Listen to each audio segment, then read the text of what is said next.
Okay, so thank you for sending me this document. I've had a look through it.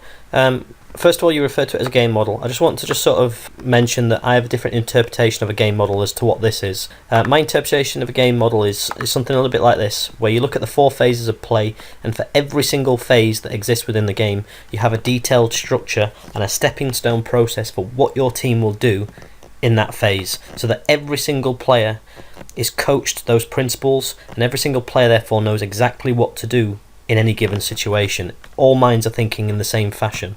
So an example of that would be in here.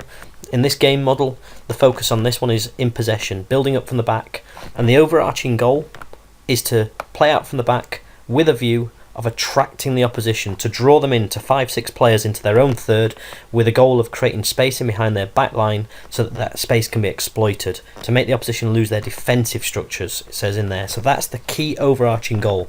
And then it becomes, right, well, so how are we going to do that? What are the stepping stones we need? Well, one, we need diamonds and triangles, natural shape. We need to consider vertical and horizontal positioning of our players, positional play concepts. We need to build up through half spaces, play through central areas of the football pitch, use of sweeper-keeper. We need to use the pass to attract rules of football to draw the opposition in. We need to rotate positions when we're marked tight without losing defensive functionality. So these are all the stepping stones of how will we go about achieving that objective, and that's more what a game model, and you do that for each of the 4 phases of football. So going to this is really covering just the defensive organisation in a low block, and what is your attacking shape when you're in possession, from what I've seen so far. So, but within this, yeah, this is perfectly fine. You've shown a good understanding of a back 6 working across horizontal shifts, picking up the holding midfielder, defending key central space. Not got a problem with any of this. Same in here. In a perfect world, you've got the striker coming on the ball side, holding midfielder, and you've got this player trying to pick up if there's a second holding midfielder. There is some details to this that I'll quickly cover, and that the world doesn't work how you always want it to. So, okay, you've got the idea that this player is either on this side or this side of the holding midfielder, whether they're ball side, and you've got this player coming out to press a potentially second holding midfielder. Problem is with this, is that if I was the opposition coach, I'd say, just draw this player out. So see if we can get them into, lure them into a bad press so that we can open up little passing lanes in here and break this line of 3 players. That'd be one of the things. It wouldn't be a disaster because you've got plenty of players back here, but these are the kind of things I would do. And you'll see now on shifts that if these players come in here, shifting from one side to another, and this person comes and presses, all I would do is just literally get this player to come into there. And as mentioned, these players then can run across that line and cause different problems. So you could play with 2 holding midfielders that really play quite wide apart from each other like this to make life just that little bit more difficult. Okay, in your next slide, you're referencing spotting triggers for which to just drop diagonally. So yeah, if they switch the play and there's no pressure on the ball, just drop diagonally. That's fine, that's a standard trigger in football. This what not to do. When I look at this diagram, this first of all is a back 4. It's a back 4 going out to press this. There is pressure on the ball, I might add in here. So, I mean, I don't know the context of this because I've never seen it speeded up, but if this person can get right out on top, I think you are right in a sense that these players would need to be able to shift and cover around. But if this was a back 6, I think first of all this player would be more here, and it would be very easy for them to go out and press in these wide areas and not have to worry, because there is no such thing as a bad press in a back 6.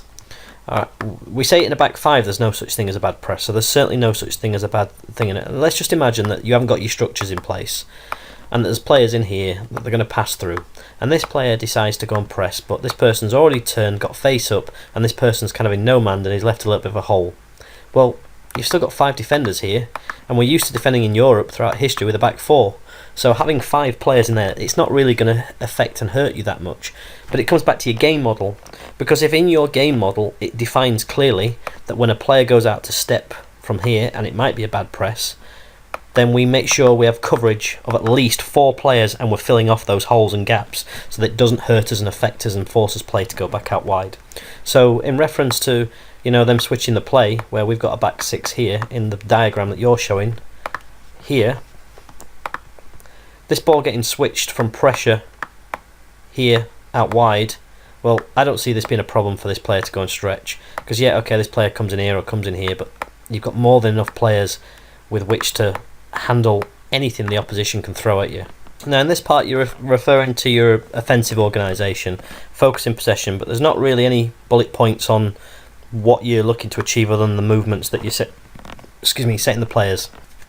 But what it's really missing out, that's fine. If you get a chance to play out from the back and you want to build up in that shape, that's not a problem. But going into that shape from perhaps this shape, the transition, which has not been covered, now that's where problems may occur.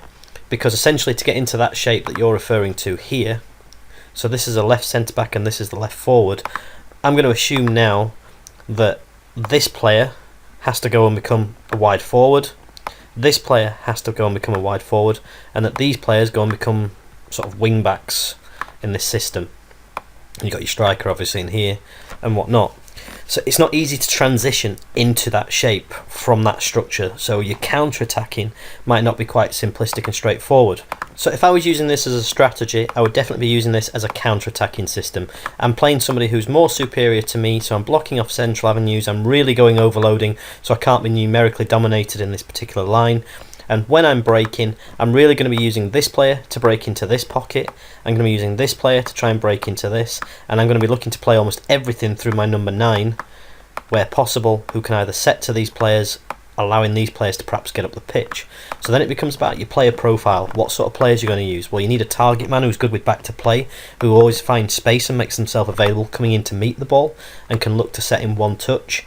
You need disciplined defenders here that not only are going to protect central areas and work hard in horizontal shifts, but the second they win the ball back can cleverly just get into space and go forward. But I think the key to this system will be the players who play here in your back six, the widest players, because essentially these players have got the hardest work to do, because when they win the ball back they've literally got to make 80-yard counter-attacking runs in order to join the attack and make it an effective system where you're going to try and get 4 or 5 players going forward at speed to score. It's not going to be an easy counter-attacking system, because when you defend deep you naturally invite pressure, so you naturally invite the opposition to put quite a lot of bodies in your third equally.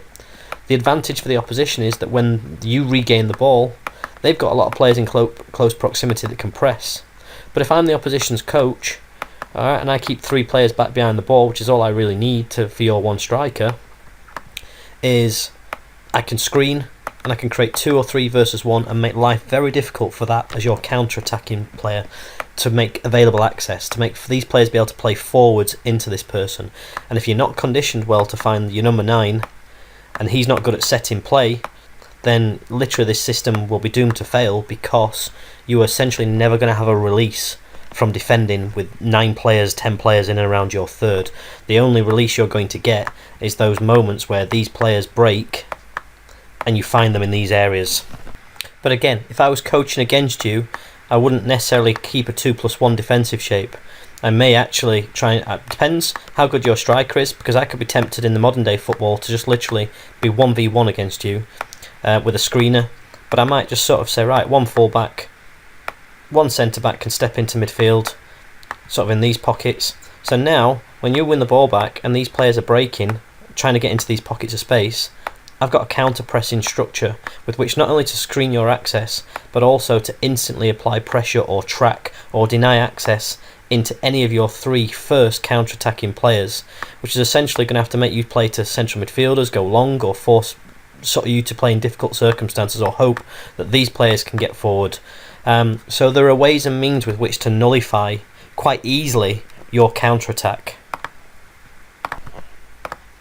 So in conclusion, if you're playing a superior side and you're really just trying to keep a clean sheet and hit them on the break, fine, I think this system has its merits. If you've got the right player profiles to fit this system for a counter-attacking perspective, it's good. I think one thing I've not really covered is that sometimes a lot of these defenders, whilst defending with 6 on paper seems really good because you can never be numerically dominated, there are some complications with this, is that a lot of the defenders go for the same ball, or sometimes nobody goes for the ball because they're expecting somebody else to take responsibility. The defenders can get on top of each other in their own toes a little bit, so it does require well organised structures and coaching. But yeah, if you're playing a superior side and you want to hit them on the break and you want to nullify them, you know, I've seen Man City Huddersfield Town do this to Man City this year, and have 2 games where Man City created almost nothing throughout the game. But it's very hard work and you're not going to see a lot of the ball. And if this was your strategy week in, week out, I think it wouldn't take a lot for concentration to break, for players to want to enjoy it. Depends if you're winning, of course. But yeah, any other questions, get back to me.